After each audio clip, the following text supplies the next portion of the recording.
Before we get started with today's press conference, first of all, I want to recognize with the start of the MLB playoffs tonight, JT Chagua is on the roster for the Marlins in their series tonight with the Phillies.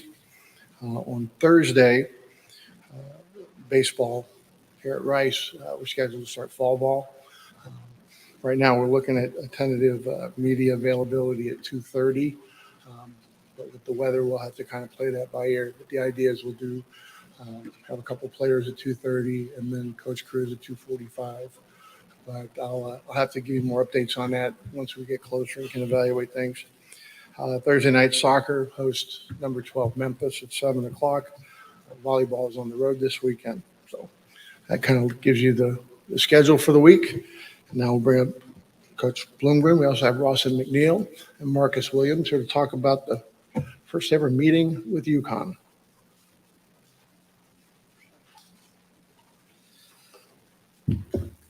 All right. Good afternoon, everyone. Appreciate y'all making it through that liquid sunshine to get here today and talk about this Rice football team.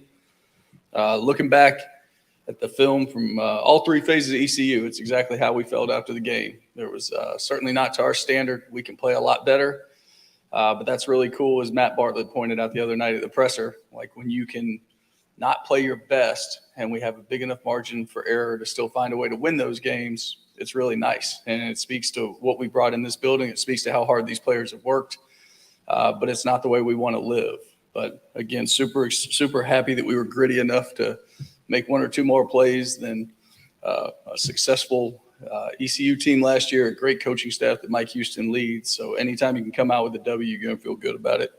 And then we're going to be coaches and we're going to go to work on correcting the correctable. And that's what we did. We had a great practice yesterday. Moving on to UConn, we're aware that their record does not reflect the team that they are. They are a talented football team. They are a well-coached football team. They have many players on both sides of the ball that would be very good players in the American Conference. And there's no doubt in my mind as I watch them play and how hard they play. People talk about in 2023 when you lose the locker room and things like that. I think you have to look no further than the last drive that UConn had when they go down the field and they score with 40 seconds to go to see that they are still fighting together and still fighting for Coach Mora. So we know we're going to have to earn everything.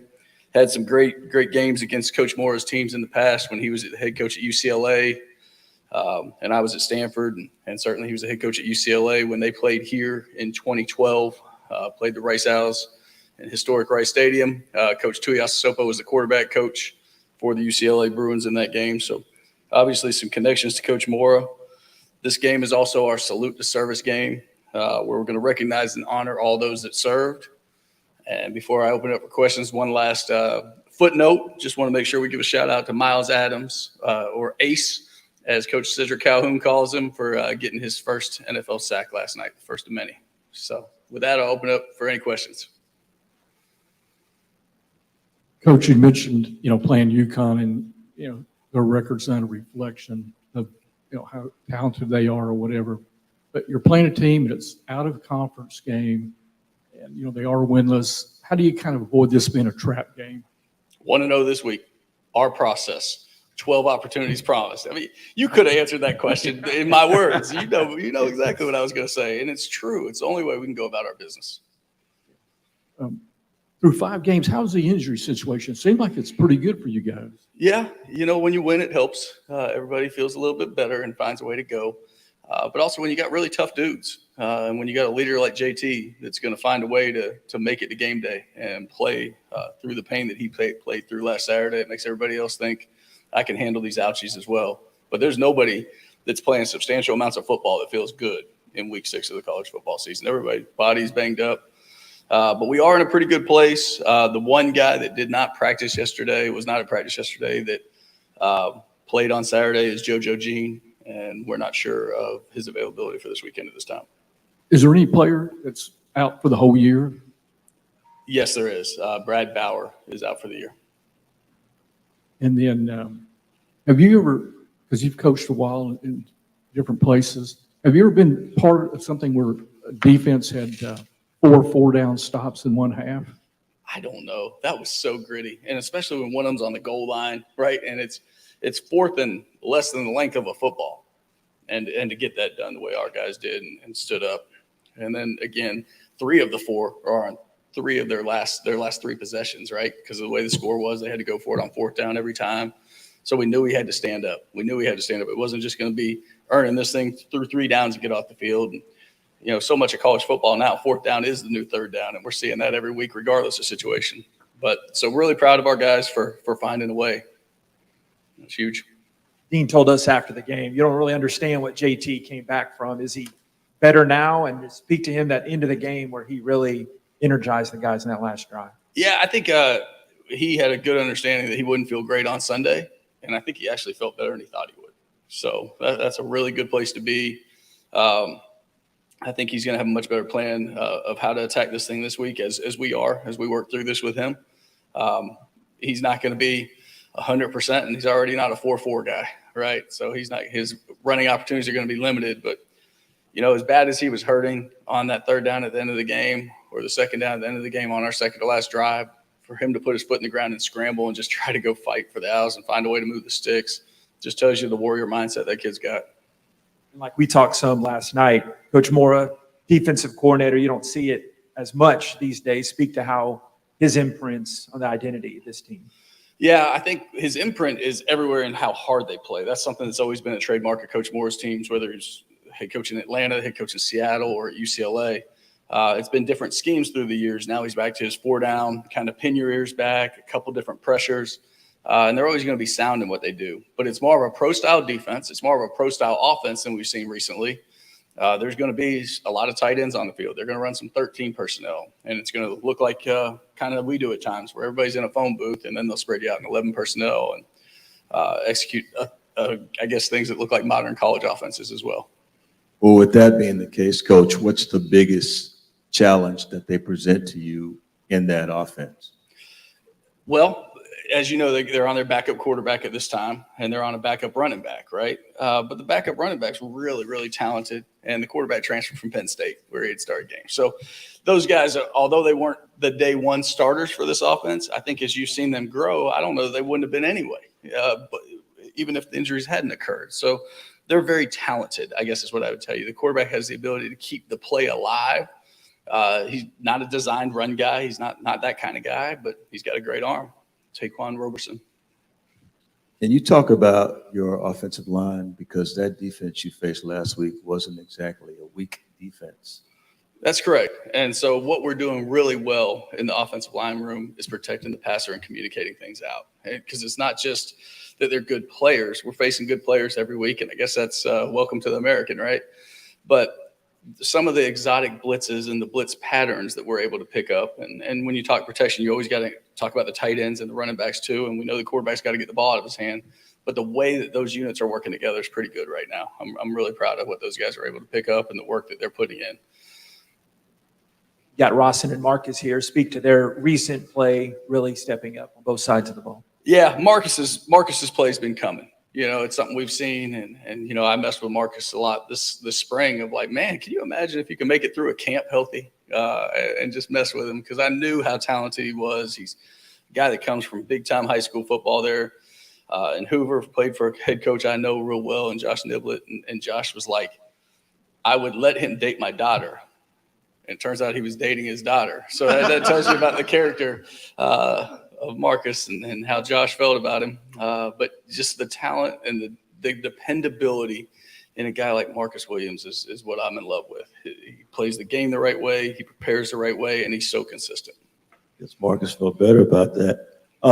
Let me ask you, in terms of your preparation without giving away your game plan, your tight ends, without giving away the game plan, but you have a lot of talent in the tight end room. We saw Groom last week. He was really a big part of what y'all did. Are you trying to maybe insert more plays for the tight ends to make them more of, I guess, 50%? Yeah, I think we are, Nate. And I mean, the other thing is you see Bowden and the times he catches the ball on the first play of the game, he pancakes the defensive end. And so he's doing a great job in that and in getting better in the run game as well. And we need those guys. You know, we say it all the time, tight ends are just offensive linemen with wings. And Bowden's wings flap a little faster than some, right? He runs really good routes and catches the ball down the field. The problem that we're running into now is a really good problem. When you have guys like Ross and McNeil step up and start to catch these balls and make these plays on the boundary, and the quarterback is developing a really good me-to-you factor with him, Braylon Walker, of course, Luke, then you get into the quandary of who are we going to take off the field to go to 12 personnel. And that's an interesting conversation, and it's a great problem to have. And it's a big part of Coach Tui's challenge every week is how we're going to involve everybody and get the best matchups we can get.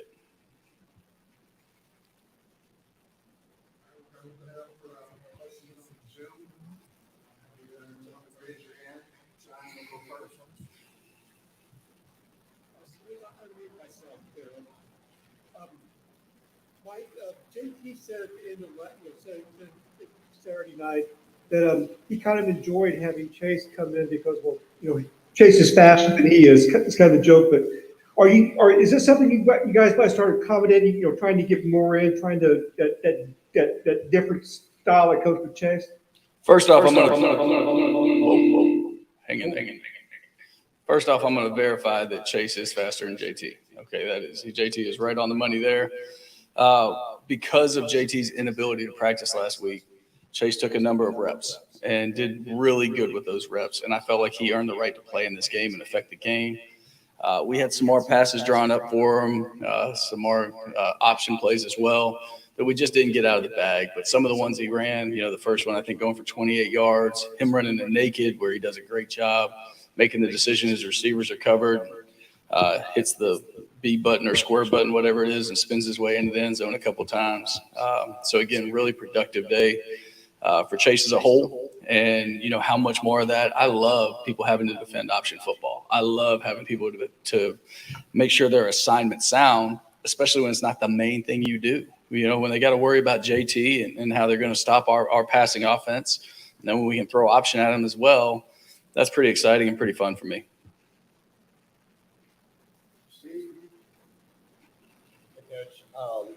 Improvement on the rushing stats from last week from 1 yard to 37, but is that still something that you're trying to really grow on this year, or is it more you've kind of figured your identity out as more of a passing team at this point?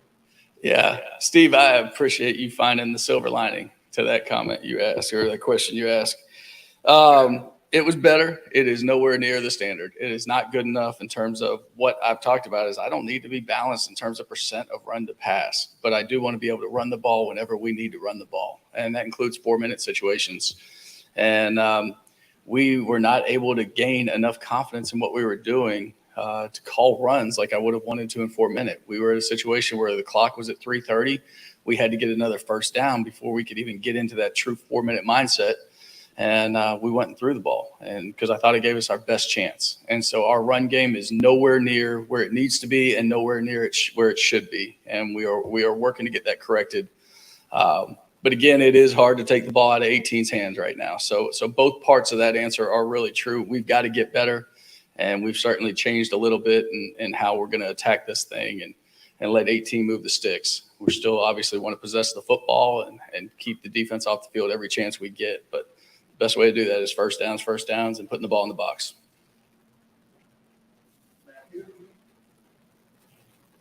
Coach, talk a little bit about the UConn offense. What about their defense kind of is tricky? Yeah, they got a couple players that are really standout guys. And I look at number 97, Jelani Stafford, and he's a 3 technique that will remind you of DeBraylon Carroll for our friends and family around here who are used to watching him. He's a guy that's not very tall, but he's super explosive. And he's such a good athlete that they're using him at fullback in their offense. He caught a touchdown pass in their last ball game. He's all over the field. It's something Jim's done when he was at UCLA, bringing those defensive guys over. It's something Coach Belichick's done for years with those defensive linemen playing fullback and tight ends. They got another Price Yates, number 90, the defensive end. Will remind our fans of Coleman Coco. He's a high motor guy, really high energy, and plays the game the right way and plays in a physical manner. And their linebacker, number 8, Jackson Mitchell, is a standout. That's really a sideline-to-sideline guy. He got called for targeting on the first series of the Duke game, and you could tell how much their defense missed him when he was out. He's a factor.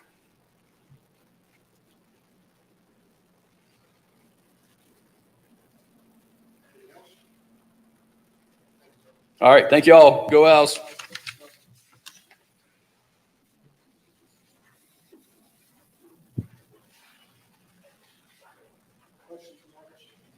So you heard what Coach said about you. What's been the big reason, in your opinion, for your improved play as of late in that last game specifically? Yes, I just really feel like my coaches have put me in the right situations and in the right positions to go out there and just be me, play the kind of football that I like to play. And then on top of that, just trust my teammates. I trust that they're going to do their job. They trust that I'll do my job. And just so happened I was able to make a few plays. So credit them. A few. Marcus, let me make sure I got this right. 9 tackles for the game? Yes, sir. So they have a game like that. You talked about making a few plays. What was it that worked for you in this game? What did you see? Was it the film that you watched in the course of the week? How did you prepare? Yeah, it was a lot of it was the film that I watched during the course of the week. Another big part of it is just repping my technique throughout the week of practice. Our coaches do a great job of making sure that we do exactly what we need to do and we're in the exact spots that we need to be in. So come game time, it's second nature to us. What have you seen from the UConn offense that that stands out talent-wise? Yeah, they're a group of dogs. You can tell when you watch film that they really want it. They're hungry. Their offense is pretty explosive. They run the ball real well, have a pretty nice quarterback. So definitely a team that we cannot take lightly, and we got to take our same preparation as we do every week. What's it like playing an opponent? It's not like you're playing a team that's, traditionally, historically been ranked, and you're watching them on TV on a weekly basis or something. So what's it like playing a team that you really have a lot of familiarity with? I mean, just like I said, we just got to treat them like any other team, whether it's like Alabama, like you can watch every week, or one of the worst teams in college football, you got to treat them the same. So with UConn, we just got to take them like any other team. We would take them, watch our film on them, prepare for them, and do everything we need to do to handle business on Saturday. Because they, statistically, they haven't been all that great this year, but they have their best offensive production against Utah State. So it looks like they're kind of turning around a little bit. Yeah. So Like I said, yeah. like you said, you got to take them pretty serious. Exactly. They're a group of dogs. We can't take them lightly. So we got to be ready to go. What's it like to be on a defense that has the fourth down stops? I mean, it's going to be pretty thrilling to be out there to make those stops. Yeah, no doubt. It's super fun. Not only just getting to watch your teammates make plays, get to see the excitement from the sideline, everybody hyping you up. You got the fans, the crowd hyping you up. So all that's fun. And then you get to see your brothers make plays, and that just makes you feel even better. And you want to go make some plays yourself. So What'd y'all do to improve so much after the South Florida game to take to the ECU game, and then that you want to keep doing the rest of the season? yeah, we just talked to each other and regrouped on what we wanted for the season and what we really want to come out of this defense. So we didn't want that to happen again. We didn't want to feel that feeling again. So we came to practice the following week. We locked in on our film during practice. We got every minor detail fixed. So we went out there and played a much better game, and there's still a lot to improve on. I know you've already said it in terms of not taking anybody lightly, but this is a winless team. How do you kind of refocus, take that out of your mind, prepare all those things as you look at that and say, we really need this win to be 4-2? Mm-hmm. Well, it really doesn't mean much about the record. Whether we're 4-2, whatever it may be, we want to go 1-0 each week. So we can't look at UConn for what the record is or what they've done in the past, because this is a new week and they need to go 1-0 this week. We need to go 1-0 this week. So that's the beauty of the competition. So we're just focused on going 1-0.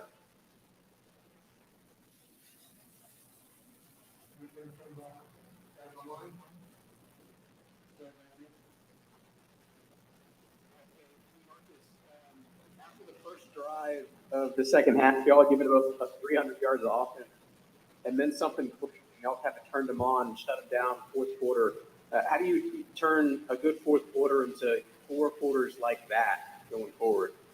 Yes, I recall right before the game, one of our defensive linemen, Isaiah Floyd, he said, At some point in time, we're going to be in deep waters, and it might be in the first quarter, it might be in the fourth quarter, and it so happened to be later in that second half where we found ourselves in some deep water, and we had to figure out how to get through that. And like I said, we just had to trust each other and trust that each man would do their job, and they did, and it worked out for us.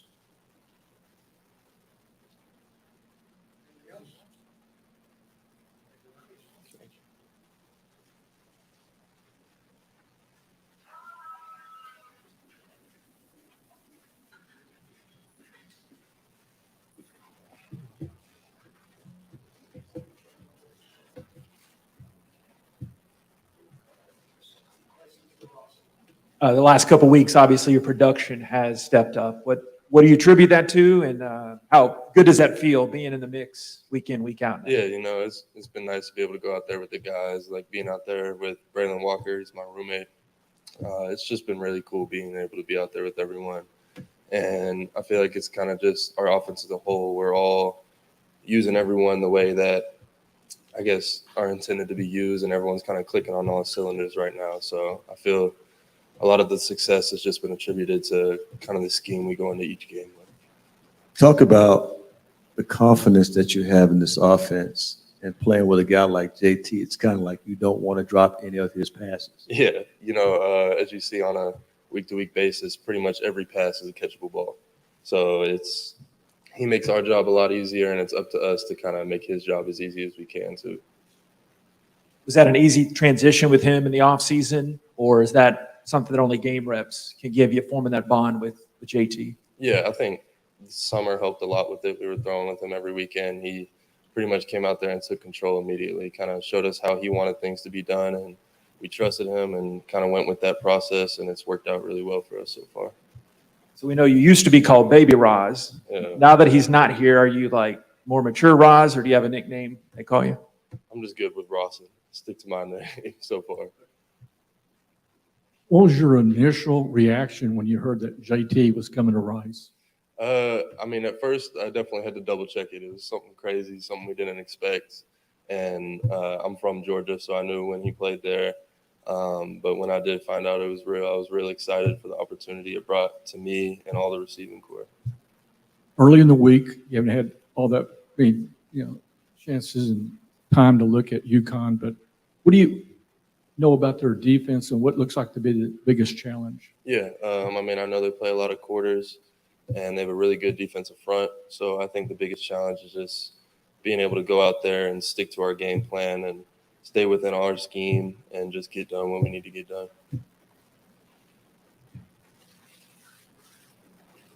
When you look at a game plan and you have to go against defenses like South Florida, like the one you played last week and the one you're going to play this week, but you have a guy like JT, and I guess the preparation is between you and him and having to know what to do against that defense.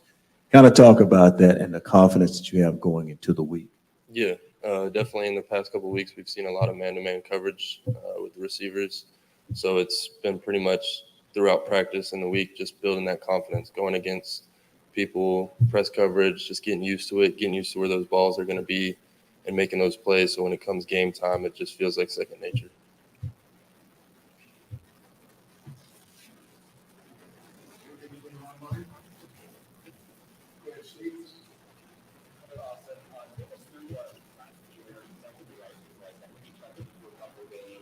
And just that whole true freshman experience with the red shirt, what was that process like for you?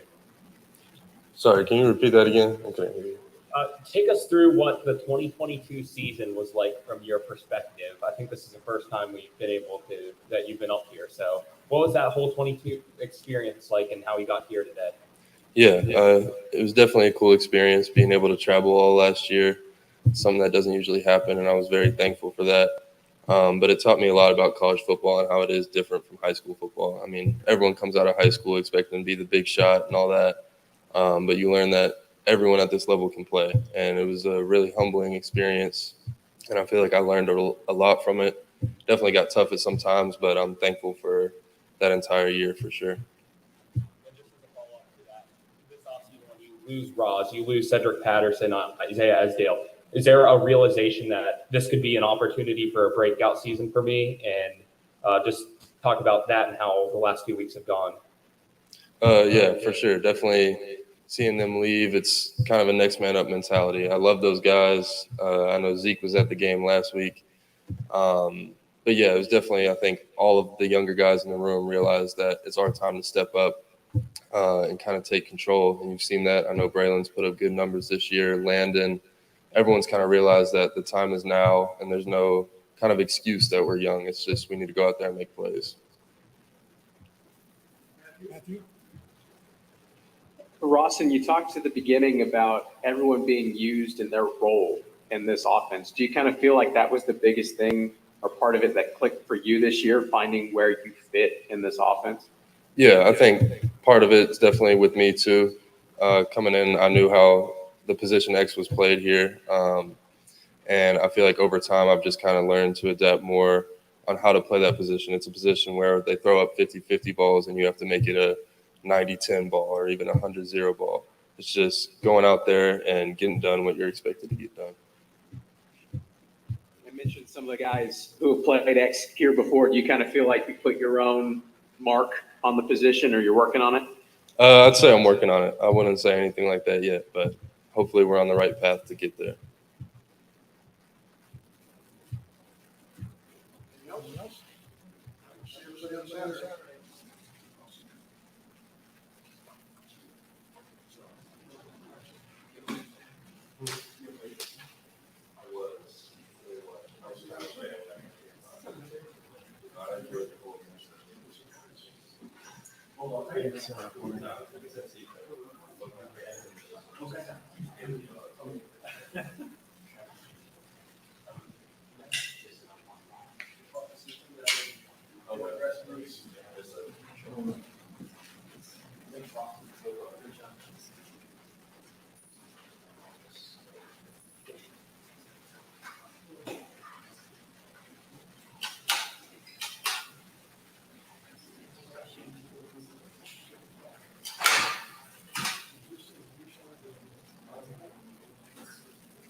Okay, see you tomorrow.